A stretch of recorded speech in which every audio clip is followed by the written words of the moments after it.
Daggerfall is a huge open-world RPG originally released around 1996 and is still seeing success to this day, largely in thanks to a solo Australian developer by the name of Gavin Clayton, who made the game compatible with modern machines and added modding support for the amazing and free-to-download Daggerfall Unity. But it can still be quite daunting to get into for newer players not used to the freedom older RPGs provide. I'm Iggy, and this is my beginner's guide to Daggerfall. Feel free to drop a like and subscribe to the channel to get more videos like this in the future. And a massive thank you to my Discord community and Twitch stream viewers. Couldn't do this without your support. Check the description for links to all of my other content. We'll go through character creation together as well as some early content, and I'll show you how it all works because even with Daggerfall Unity, it can still be a very punishing game for those only familiar with more modern RPGs. The sheer amount of options this game gives you can either make a character that's a walking god, or a frail weakling who'll immediately perish in the tutorial dungeon. For the purpose of the guide, I won't be running any mods, except for dynamic skies, as the default sky is basically kinda nauseating. But if you're after mods, you can check Nexus Mods for lots of quality of life features, as well as sound and graphical enhancements that can make the game more bearable for newcomers. I'll link my favourite recommendations in the description as well. Also, before we start, the video will be timestamped so you can revisit or skip to parts you need specific help with. Your first choice when you hit New Game is to pick your race, and this has a distinct effect on your character, so as a quick brief on each, I'll go over each ability the races give you, and what I think of how useful it is. First we have Argonians in Black Marsh. Now the flavor text that pops up does give a hint at what they excel at, but to confirm clearly, Argonians get slower fatigue drain when swimming and the ability to hold their breath longer. With how little swimming actually comes up, and how easily this ability is replaced with spells or just outright ignored, the Argonian is pretty much the worst choice racial ability-wise. They still look cool though. I'm not saying that because I'm biased, but I am totally biased. Bretons from High Rock get a 30% magic resist ability. And you have to bear in mind that magic is an element, and does not mean all magical effects. You'll resist non-elemental damage. It's pretty okay as far as abilities go, but there are better choices for newcomers. Dark Elves from Morrowind get bonus damage and hit chance equal to a fourth of their character level. So say at level 12 you'll have +3 to hit and damage, though also by level 12 you'll be finding high tier weapons that give over +30 to hit, so this bonus is not worth fussing over too much. High Elves gain immunity to paralysis. This is great for both new and experienced players. New players because a lot of enemies use paralysis, such as spiders, scorpions, vampires and more.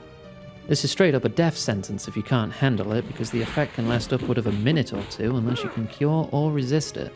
Khajiit from Elsewhere get +30 to climbing, making them fall less often. The skill can be trained by anyone to get to decent levels, and climbing is a fun skill you can make use of in a fair few open dungeon spaces, but anyone can master it, not just Khajiit. Nords from Skyrim take 30% less frost damage from any sources, such as magic ice damage.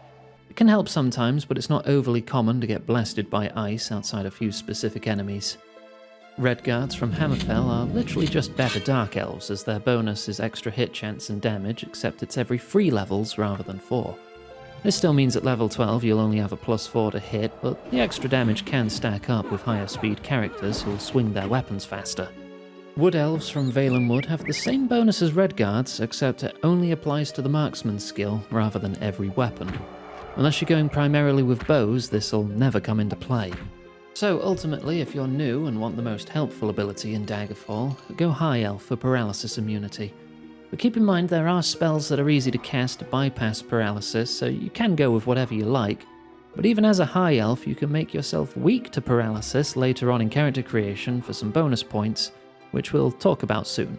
After picking your race, you'll now get the option to choose a class from a list, or do a personality quiz to determine it for you. Bethesda would use this method again in Morrowind and Fallout 3's GOAT exam to determine a class for you.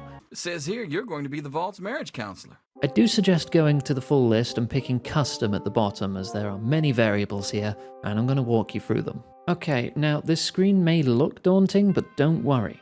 We're going to tackle it one piece at a time. I'll try not to make this as long as the Morrowind guide for easier digestion, but I suppose you'll know if I was successful or not in that endeavour. Your attributes are all on the left, and you can remove points from one to give to another. The higher the stat, the more benefits, and the easier it is to level the skills associated with that attribute. Strength affects your maximum fatigue, max encumbrance, and melee weapon damage. Higher fatigue will keep you awake, as hitting 0 in Daggerfall means you fall unconscious. The only time this is a real threat is when someone like a vampire casts sleep on you. It's instant death if you hit 0 near enemies, but outside that it drops much slower than it does in later Elder Scrolls games, as it's more a representation of your long-term energy here. To restore it, you can use spells or rest when no enemies are nearby. As for the other stats, intelligence is how much magicka you have, which is simply called spell power in Daggerfall. Willpower gives 1% chance to ignore a harmful spell every 10 points over 50.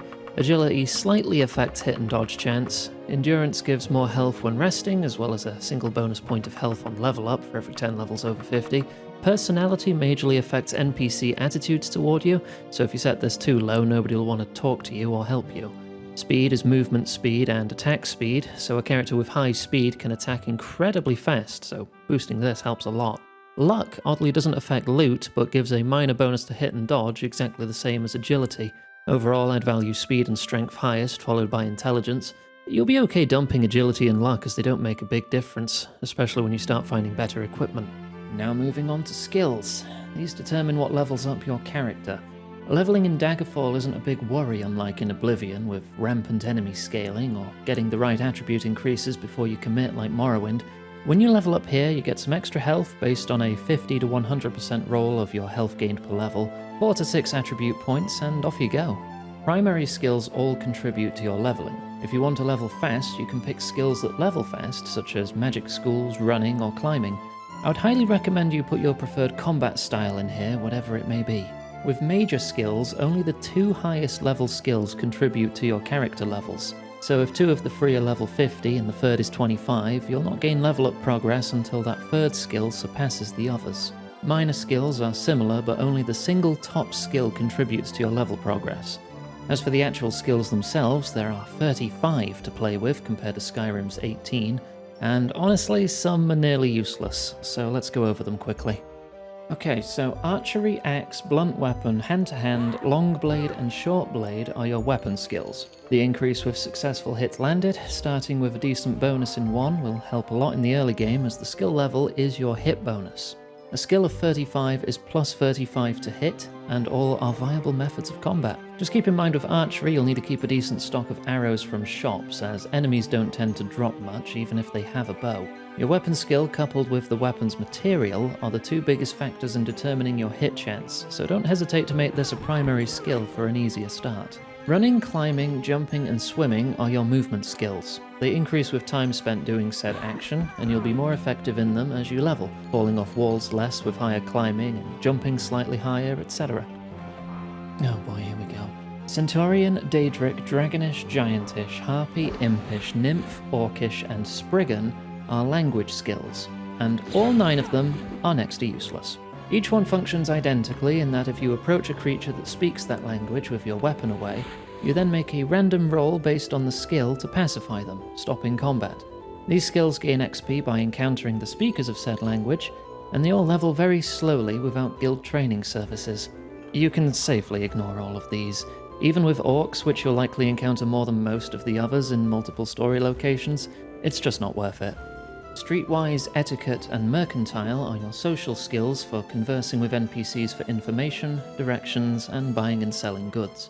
Nobles prefer polite speech, which is influenced by etiquette, and general peasants prefer blunt speech, which comes under streetwise. They gain 1 XP per conversation in which they are used, regardless of how much you use it, so grinding it means backing out of dialogue repeatedly. Mercantile affects the deals you make with shopkeepers when buying or selling goods, gains 1 XP per deal made, so you can grind it by painstakingly selling and buying 1 item at a time to any merchant. Backstabbing, critical strike, and dodging are general combat skills. Backstabbing gives a chance of dealing triple damage when attacking an enemy sprite's back, regardless if they currently detect you or not. It can be easier if they're infighting other creatures, or if you're able to stun lock them with fast enough hits as you circle strafe. Critical strike is a totally misleading skill. It's not a crit chance skill at all, but rather an extra percentage chance relevant to the skill level itself of adding plus 10 to hit on every one of your strikes. It's still very good, as having a regular plus 10 to hit can make a big difference. Dodging is a simple one that decreases enemy hit chance against you with all weapons and magic. Lockpicking, pickpocket, and stealth are your sneaking skills. Lockpicking is your skill at picking locks by hand. There are no lockpick items, you just do it by hand. This is a somewhat useless skill, given that Daggerfall has a bash to open mechanic, where if you hit a lock enough, it'll open eventually, and is only used on doors, so there's no chance of losing loot as a result. There's also magic to open doors too, if you're so inclined. Pickpocket is your skill at stealing from people or open shops. Theft is a quick way to easy money in Daggerfall, but you're better off breaking in at night when there's no shopkeeper to stop you, so this skill's usefulness is limited. Stealth is another skill that levels relatively fast, as it's checked every time you enter the encounter range of an enemy, regardless of the speed you're travelling or if there's walls in the way. With a successful roll, the enemy doesn't notice you, but it's rolled again as you get closer.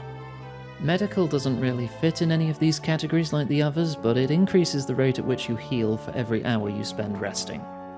Alteration, Destruction, Illusion, Mysticism, Restoration, and Thaumaturgy are your spell schools. And I've left these for last because I like to explain what spells come under what schools, as it's not immediately clear, and potentially very confusing to players coming from the later games due to a lot of the spells changing schools, and some of the schools just don't exist anymore. Every spell skill gains XP for every time you cast a spell, regardless of the power of the spell, making them easy to grind with cheap to cast spells. Higher level skill reduces the spell cost of spells in that school. Here's a graph of what each spell effect falls under. Feel free to pause for reference. The School of Thaumaturgy was removed in Morrowind, with its spells being moved to other schools, and the School of Conjuration being added. Mysticism was removed in Skyrim, and its spells were either cut or sent to Conjuration. Of all of these, I'd say my most commonly used spells are Shield, Dispel Magic, Teleport, Heal Health, Heal Fatigue, and especially Cure Paralysis. It's definitely my most cast spell, given how rampant paralysis is in Daggerfall. I could make a separate guide on magic effects alone of how much depth there is here, but this is just so you can use this video as a quick cheat sheet for what spells go where. So feel free to print screen this as a reminder, but I'll also have the link to the wiki page that I got this from in the description. Okay, that's all skills and spell types covered. I know it's a lot to take in, but if you've made it this far, you're clearly committed. We've been going left to right here for each aspect of this screen, and next is skill advancement for class. The position of the dagger shows how much XP you need to level up your skills, starting at 1 times, or normal requirements, up to 3 times XP needed, or down to only 0.3 times XP needed. This won't have moved yet, as the parts of class creation that'll make the dagger fall or rise are max hit points gained per level up, and your special advantages and disadvantages, which we'll now go into because this is also a very in-depth aspect of character creation. Originally in my video script I was going to go through all of these one by one, listing pros, cons, and their mechanical impact, but it became so lengthy that it'd be half the video, so instead I'm just going to shoot these out real quick for you. Right, advantages. Acute hearing, garbage, just makes you hear enemies from further away. Adrenaline rush, garbage, gives a passive boost but only when you're basically one hit from death. Athleticism, it's okay, run and jump 10% better, cheap cost. Bonus to hit, also okay, but limited to one enemy type. Expertise, fantastic, bonus to hit everyone and more damage with a chosen weapon. Immunity, great, but remember magic here means non-elemental damage, not all spells. Increased magery, top tier pick all the way, base spell points suck at only 0.5 times your intelligence. Rapid healing, it's okay, faster healing when resting. Regenerate health, total garbage, so painfully slow you'll forget you even picked it. Resistance, decent, half damage from a chosen element. Spell absorption, game-breakingly good considering you can absorb your own AoE damage spells for infinite magic. Okay, now disadvantages, because you ideally want to balance this dagger toward the lower end if you can. Critical weakness, great pick, become twice as susceptible to an element but worth tons of points. Note, high elves can lose paralysis immunity with this. Damage, tough one, take health damage every 20 seconds in sunlight or churches. It will restrict fast travel to night only if sunlight is picked. Darkness-powered magery. Easy to work around. You have less spell power in sunlight or can't cast at all outside. Forbidden armor. Not worth enough points to bother other than to fill space. Don't pick plate or you're locked out of most armor. Forbidden material. Worth a lot if steel is picked. Can make early games slower, but you outclass steel fairly quick. Inability to regen spell points. Fantastic if combined with spell absorb, otherwise don't bother. Potions are awkward and rare. Light-powered magery, hard to work around. Same as dark-powered, but hinders you indoors, which includes all dungeons where most of the game takes place. Phobia, hit penalty against a type of NPC.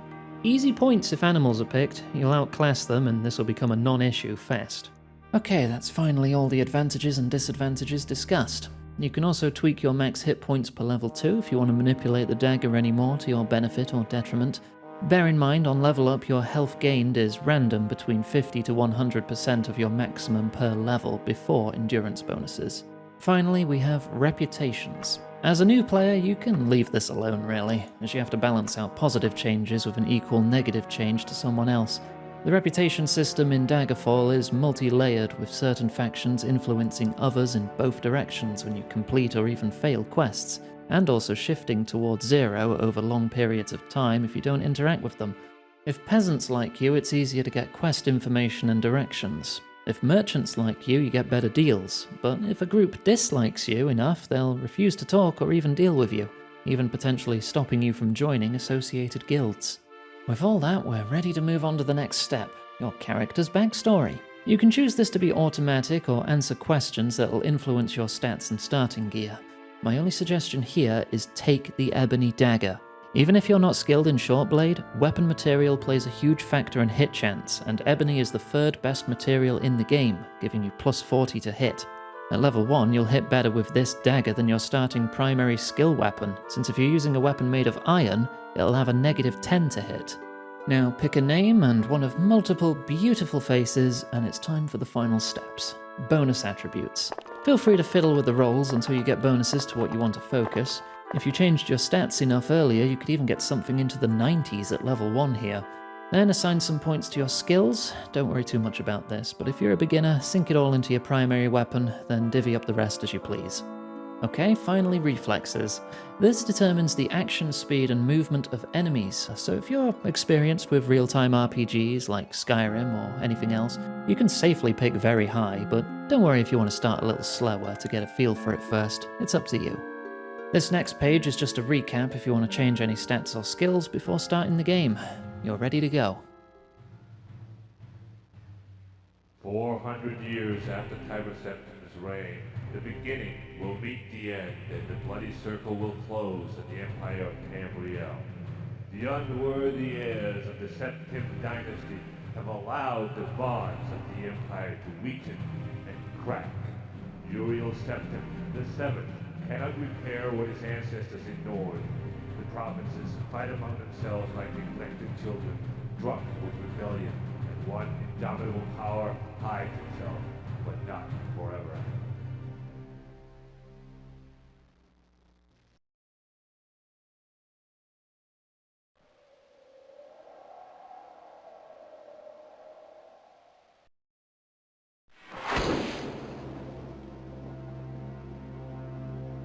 Excuse the gloom, but none may know of this meeting. The nature of my trouble is darker still. Over a year ago, King Lysandus of Daggerfall died honorably on the field of battle. He was as loyal a subject, ally, and friend as you are. I did grieve for him, but his spirit does not rest. With a spectral army, he haunts his former kingdom, crying for revenge. I do not know why a good and loyal man would be so cursed. Perhaps you can find the answer and close the marble jaws of oblivion, bringing peace to his soul. I ask this as your emperor and your friend. I have one lesser request. Several years ago, I wrote a letter to the Queen of Daggerfall. It never arrived. The letter was of a sentimental and personal nature. If you find and destroy that letter, I will be grateful. Now, my champion, rest well this night, for tomorrow you sail for the kingdom of Daggerfall.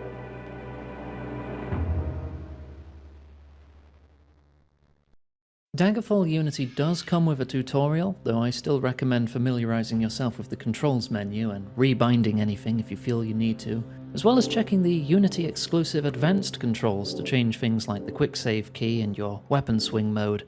Turn off mouse smoothing too if you want a more immediately reactive game. You are now in the first dungeon, Privateer's Hold. Now, Daggerfall technically has randomly generated dungeons, but they're all generated on the same seed. If you don't know what that means, it's basically a string of numbers or letters that determines the randomness. Like, say if you make a Minecraft world and set the seed to butts twice, it'll be the same world. This means dungeon layouts in Daggerfall are identical game to game, so you can learn your way given time, and looking up guides will work, for the story dungeons at least. There are no guides for every single dungeon in this game. It's huge. You'll see how huge soon. Now, there are some guidelines to having a good time with Daggerfall, and that may involve unlearning some habits and expectations you have from more modern games. My first big tip is bind quick save to something easily accessible, like a side mouse button if you have any of those, or something you can reach easily and often. You're going to need to save a lot to get through this. It's not a game that's afraid to absolutely smash your head off if you take a wrong turn. Case in point, in the first side room of the tutorial dungeon is a magic casting imp that's immune to iron weapons, but not the ebony dagger if you took it. Fists also count as special weapons, so if you're confident, you can just knock its block off instead. Early game, your healing options are very limited. As such, you shouldn't be afraid to rest often when you're safe from enemies to heal. You may get interrupted with an enemy ambush, but it's worth it to stay healthy. R is the default rest button, and you'll be using it a lot, even when you do have access to healing spells, because unlike later games, your skills only level up after you've rested for at least 6 hours. You can be running around at level 15 short blade forever if you never rest to increase it to 16, so expect to rest a lot, not just to heal, but to reflect on your experiences. You have no time limits in this starter dungeon, so rest as needed and advance at your own pace. Do not rush. This is a game for the patient, at least until you gain in power. A late game character can just bum rush most obstacles swinging a Daedric Daikatana like it was weightless. Once you make it outside, either by exploring yourself or following the path I took in the video, you'll be face to face with the grand, open, and mostly empty world of Daggerfall. The closest town is about a 5-minute run to the south, real time. But realistically, what you'll be using mostly is the world map, accessed with V by default. Every region you see here is playable, walkable terrain, full of dungeons, villages, cities, and temples, with over 80,000 square miles of map. Will you see it all? No. Will you see even 10% of it? Also no. This world is so vast it matches in size to Great Britain. It would take an absurdly long time to travel manually, even with a horse. So the world map is your key to fast travel. Click on the region you're in to zoom and see which pixel of the map you're currently occupying. Each colored dot represents a location you can visit, with a find function to locate specific quest spots if needed. For now, click 1 pixel below your location to get to Gothway Garden, the nearest town. Your map screen, M, will now show the town map. Bear in mind, this is a small town. It only gets much bigger when you reach a capital city. Shops are marked in orange for selling loot and buying gear, but they'll only deal with what they sell, so ingredients to alchemists, weapons to smiths, etc. Guilds are blue, and taverns for safe rest are green. You cannot rest in a city's borders or you'll get arrested. You can, however, loiter to pass time in towns if needed. From here, you're pretty much free. Explore, ask people in taverns about work or quests, join a guild and start building reputation. The main quest won't start until you've leveled up, but there's no rush. A lot of quests, however, are timed. For example, a knight may ask you to rescue a princess from a vampire in a random dungeon, and you'll have so many game days to do it in. Quests are generally generous with time. You'll always be able to comfortably get there and back with plenty of extra days for mid-dungeon resting, but if you're worried, you can just take one quest at a time. There's no overarching time limit outside the quests themselves. Okay, now lastly, I'll give you some parting tips before I leave you to your adventures. You can buy pre-made spells at a mage's guild without needing to join. Custom spells, however, you do need to be a member and find the right NPC in the guild who offers that service. But to the point, I've mentioned it multiple times now, but I cannot recommend the spell Free Action enough. Paralysis is a death sentence without it, and it's easy to cast even at low restoration. It'll render you immune to paralysis for longer the higher your level in restoration as it scales with you. You won't need to worry about it if you're a high elf though. Recall is a lifesaver too, but a key difference between this and Morrowind's Mark and Recall combo is that Daggerfall's Recall requires you to cast it twice, once to set your anchor point and a second time to teleport to that anchor point, which consumes the anchor in the process. If you want to have a consistent return point in a town or such, remember to cast the anchor again. Spells to restore health and fatigue are nice too if you're in a pinch and can't easily rest. Dispel magic is also a godsend for when you start facing vampires who love to cast sleep on you. Daggerfall is a game about preparation and having a tool for every situation. It rewards methodical play, and every encounter should be taken seriously at low levels. Though this is less of a concern once you're a high-level walking god swinging a Daedric claymore like a whirlwind. You're not there yet, but one day, after this guide, you can potentially reach that status, and it'll be incredibly satisfying. I hope this guide has been helpful to you. Let me know if you'd like more detailed guides for the game on things such as guilds, artifacts, spellmaking, and so forth. As I'm closing off here, I've linked to several quality of life mods that can improve the core experience without altering the gameplay too much in the description. But before you click to your next video, feel free to leave a like and subscribe for more.